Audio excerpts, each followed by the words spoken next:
O Santos deve mais de 90 milhões à família do Neymar. Como é que vai ficar essa conta? Quem é que paga? O CT, só pra você ter uma noção aqui, irmão, o CT tá penhorado, irmão.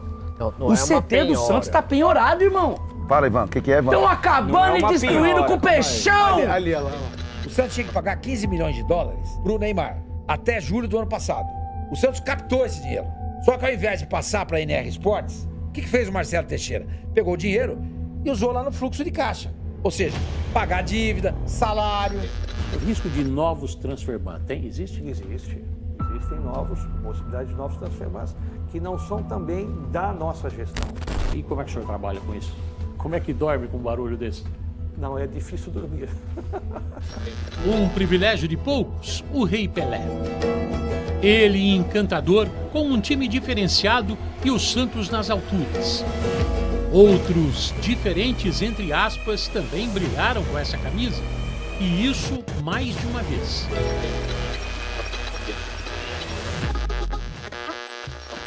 Um jogador, um clube e uma história a dois. Santos e Pelé, Pelé e Santos. A combinação mais vitoriosa do futebol brasileiro não poderá nunca ser dissociada. O Santos tem sua história dividida em 3 eras: pré-Pelé, Pelé e pós-Pelé. Todas gloriosas.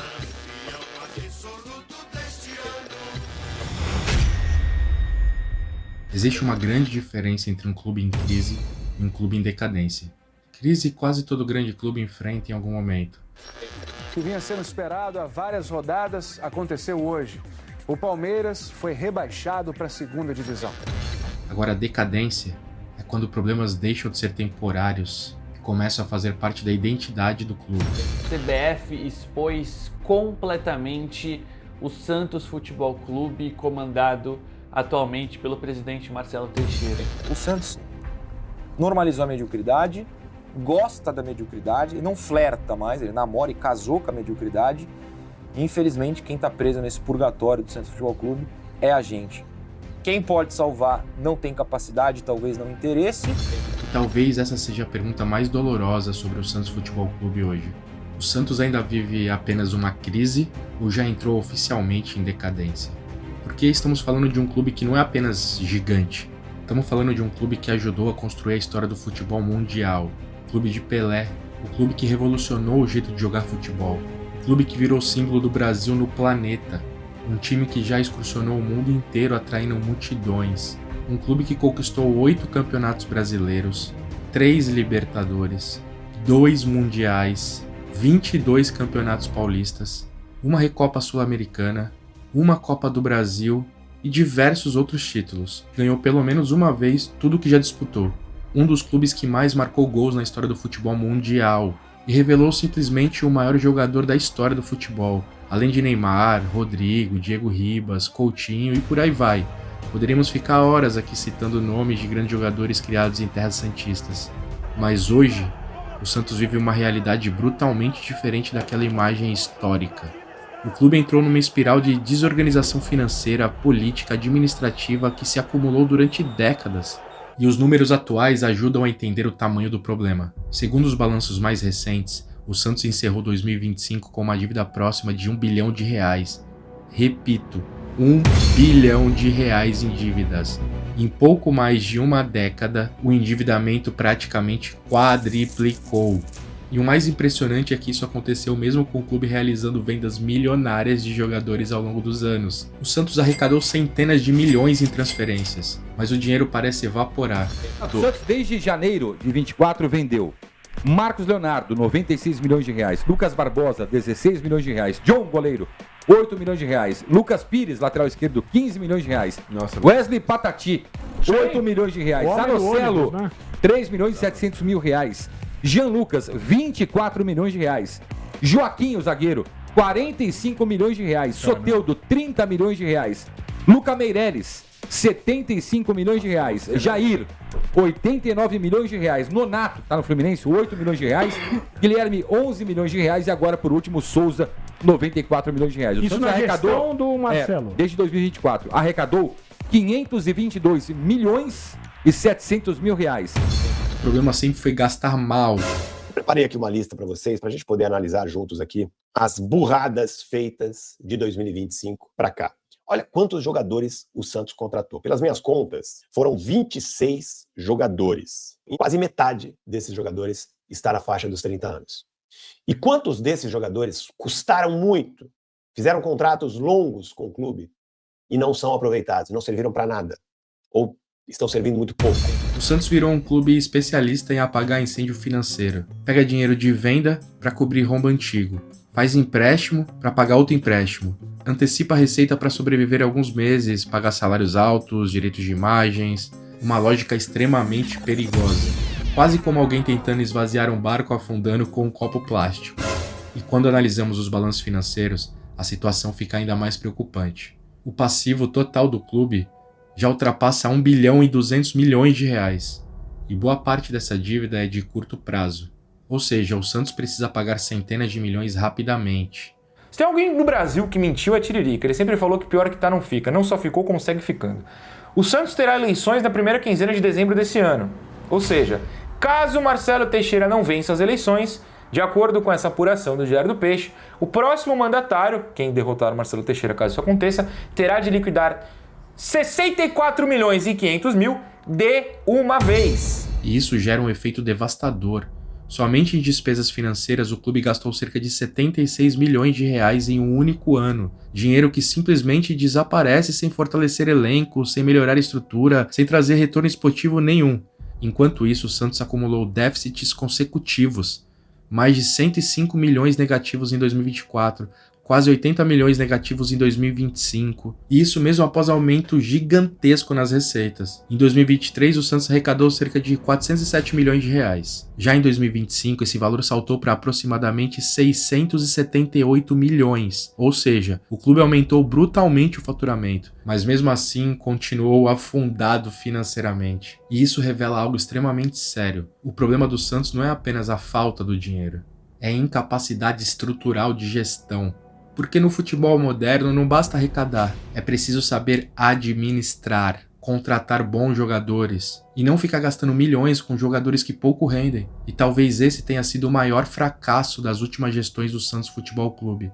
O clube não acompanhou a profissionalização do futebol brasileiro, enquanto o Flamengo, Palmeiras e até mesmo clubes como o Mirassol construíram departamentos altamente profissionais. O Santos continua preso em gestões despreparadas, desatualizadas e nada profissionais. Sai um presidente, entra outro e nada muda. O conselho, que seria para analisar e fiscalizar a gestão, se alia com os desmandos. Grupos brigando por poder, promessas de reconstrução que nunca se concretizam. E enquanto os bastidores fervem, o futebol desmorona lentamente. Talvez o símbolo mais evidente disso seja a própria estrutura do clube. A Vila Belmiro é histórica, icônica, charmosa, mas financeiramente virou um problema. Enquanto clubes modernos arrecadam fortunas com arenas multiuso, camarote, shows, name rights e grandes capacidades de público, o Santos continua limitado por um estádio pequeno com capacidade reduzida e pouca margem de crescimento de receita.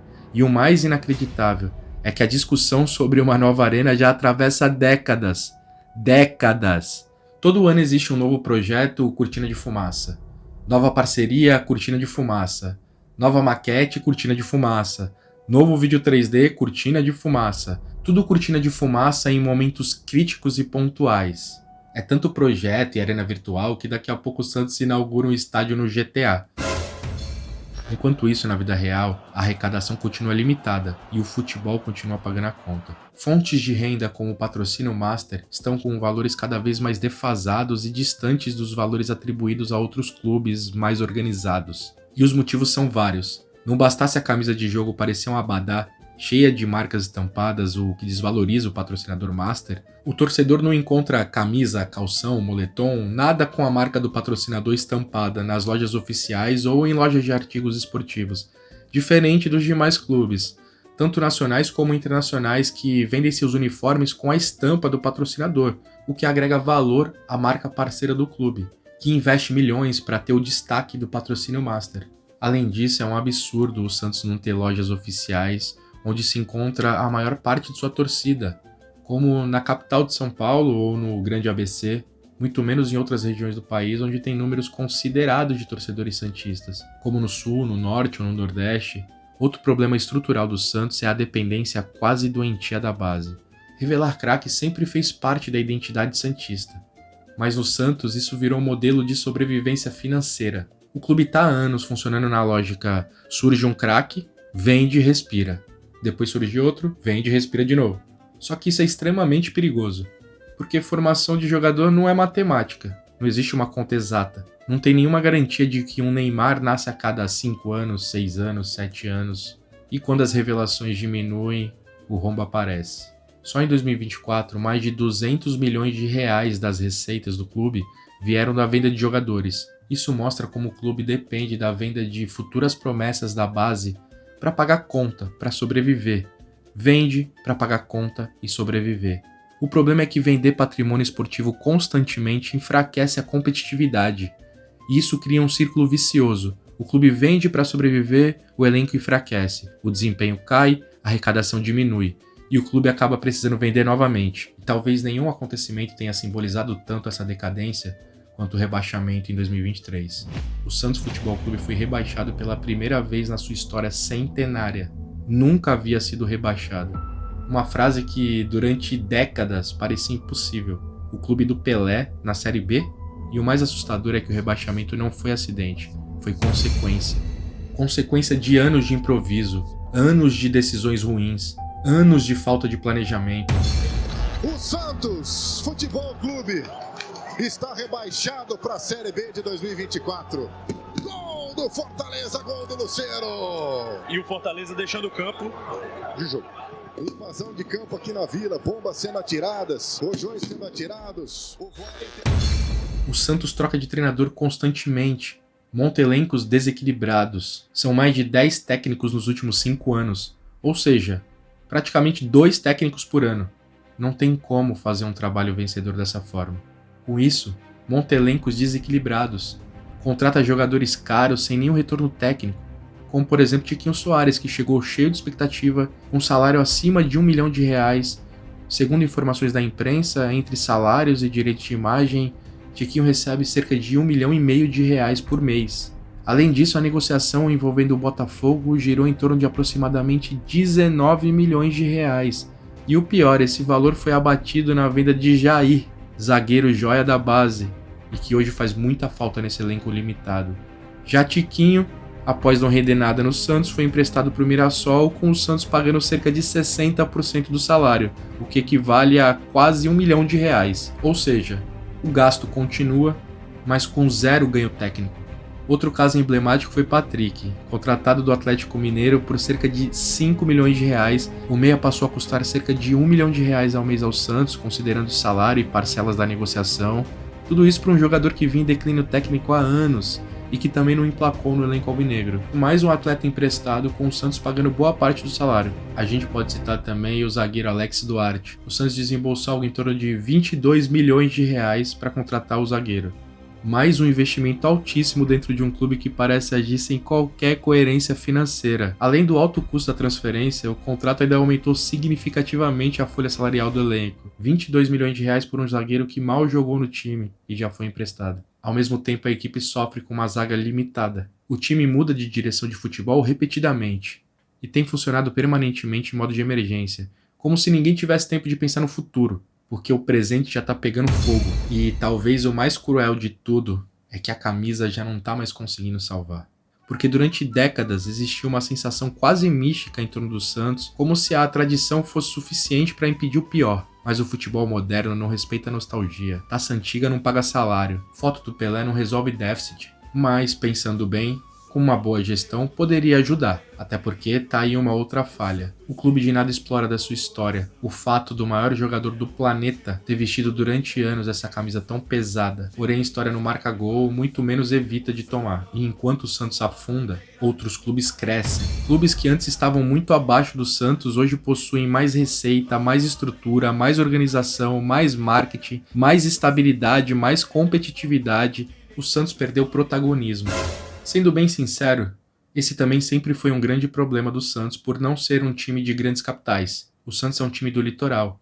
Não tem uma sede estruturada em São Paulo, Rio de Janeiro, Belo Horizonte, Com isso, sempre teve pouco espaço na mídia. E isso todo santista já está acostumado. Porém, o bom futebol, consequentemente, abria um espaço na mídia, o que hoje está difícil de acontecer. Um time fora das grandes capitais e com futebol pífio se enterra completamente no anonimato. E, pensando friamente, talvez isso seja ainda mais doloroso do que o próprio rebaixamento. Porque o maior risco atual talvez nem seja a falência, e sim a irrelevância. Virar um clube eternamente preso no passado. Um clube lembrado mais pela nostalgia do que pela força atual. Hoje, uma das maiores discussões dentro do Santos, entre sócios, torcedores, dirigentes, conselho, é a pauta SAF, a possibilidade de se tornar uma sociedade anônima do futebol. Para muitos, isso virou questão de sobrevivência. Ou vira SAF ou quebra. Olhando os números, o clube parece cada vez menos sustentável dentro do modelo atual. Isso é um fato. Mas a SAF também gera medo, porque o Santos não é apenas uma empresa. É patrimônio histórico do futebol mundial. E é a paixão de milhares de torcedores. E existe um temor enorme de que decisões de mercado possam acabar destruindo a identidade do clube. Imagine um cenário hipotético onde o atual presidente do clube, Marcelo Teixeira, e seu antecessor, Andrés Rueda, responsável pelo rebaixamento, decidem comprar o clube. Aqui eu faço uma aspas, a capacidade financeira dessas duas pessoas, Marcelo Teixeira e Andrés Rueda somados, compraria tranquilamente o Santos Futebol Clube hoje. E já pensou se eles decidem comprar o Santos? Seria uma gestão eterna de Marcelo Teixeira e Andrés Rueda. E o sócio, o torcedor, teria que aceitar o que viesse. Até porque vendeu tá vendido. Não dá para reclamar depois da venda. Já pensaram nisso, santistas? Já pararam para pensar nessa possibilidade? O Vasco tá aí para mostrar que nem toda a SAF é bem feita, que nem toda empresa é séria e nem toda oportunidade é benéfica. Bom, enquanto isso, a guerra política interna continua. E em muitos momentos parece que existem vários grupos tentando controlar o Santos, mas poucos realmente pensando em salvá-lo. Ainda assim, mesmo no meio do caos, o Santos continua carregando algo extremamente poderoso, sua história, porque poucos clubes do planeta possuem o peso simbólico do Santos Futebol Clube. O Santos não foi apenas campeão. O Santos ajudou a transformar o futebol em espetáculo global. O Santos parou uma guerra. E talvez seja exatamente isso que torna essa crise tão triste. Porque quando um clube comum afunda, o impacto é esportivo. Mas quando um clube como o Santos afunda, parece que uma parte da própria história do futebol vai junto. E eu confesso, como santista, esse talvez tenha sido um dos vídeos mais difíceis que eu já gravei, porque não é fácil falar friamente sobre a decadência de um clube que faz parte da minha vida desde a minha infância, desde quando eu era criança. Não é fácil olhar para Vila Belmiro e enxergar medo, onde antes a gente via orgulho. Não é fácil perceber que um clube que já encantou o planeta inteiro hoje luta para sobreviver aos próprios erros. Mas talvez seja justamente por amar esse clube que esse vídeo precisa existir. Porque ignorar os problemas não vai salvar o Santos. Fingir que tá tudo bem não vai salvar o Santos. A única chance de reconstrução começa quando a realidade finalmente é encarada de frente, olho no olho. E hoje, essa realidade não é fácil, muito menos simples. Mas a pergunta que fica é, o Santos ainda consegue mudar o próprio destino? Ou estamos assistindo o lento desaparecimento de um dos maiores clubes da história do futebol mundial? Me diz aí, o que você acha? Qual é a sua opinião? Sendo santista ou não, deixa aqui a sua opinião. Até porque essa realidade não é apenas do Santos Futebol Clube. Outros grandes clubes, como Corinthians, São Paulo, Fluminense, também passam hoje por momentos conturbados. Além do que, como eu falei no início do vídeo, crise é algo normal. Todo grande clube em algum momento já passou ou vai passar por isso. Crise é normal. O que não pode acontecer é a decadência. A decadência é o que mata um clube de futebol. E o Santos, infelizmente, aparenta ter entrado em decadência. É muito triste falar isso, mas a realidade precisa ser dita. E se a diretoria não acordar hoje, amanhã pode ser tarde para o Santos Futebol Clube.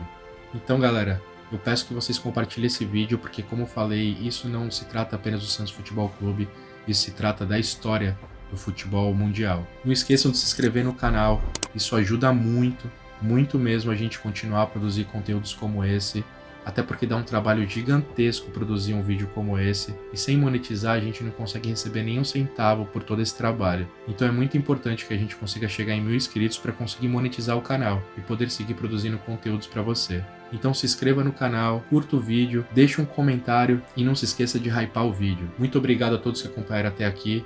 Pra cima deles, Santos!